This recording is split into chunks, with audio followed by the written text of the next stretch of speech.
And last up tonight, Jen Olson. Hello, my name is Jen Olson and my son's a sophomore at Timberland. Tonight I have two things I want to address.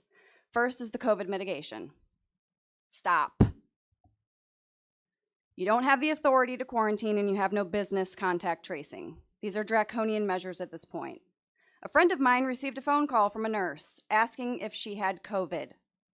Since when do school nurses reach out to parents to inquire about their cold or flu status? The nurse got the information from a teacher who overheard a child talking about their mother not feeling well.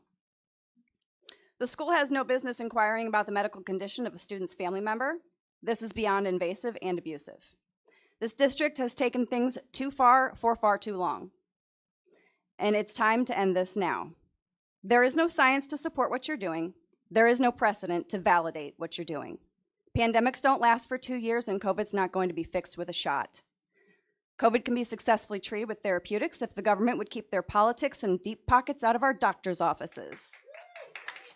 Every penny of ESSER funds that this district accepts is nothing more than a monetary incentive to continue the COVID insanity measures that are destroying our children's lives day after day.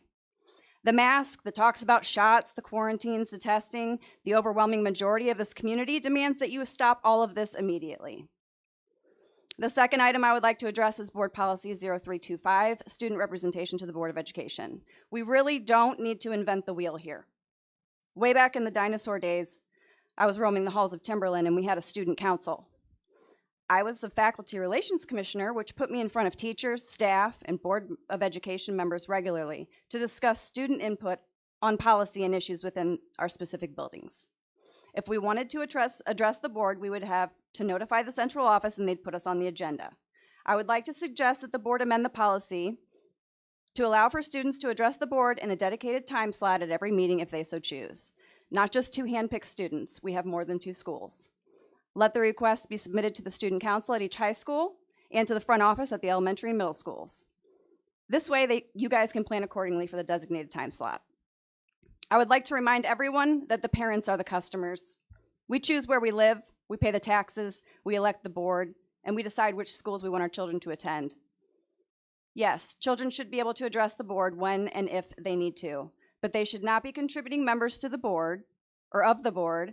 You are all elected officials. It's unethical to have a student weighing in on it as a board member from behind that table. Whether they have an actual vote or not is irrelevant.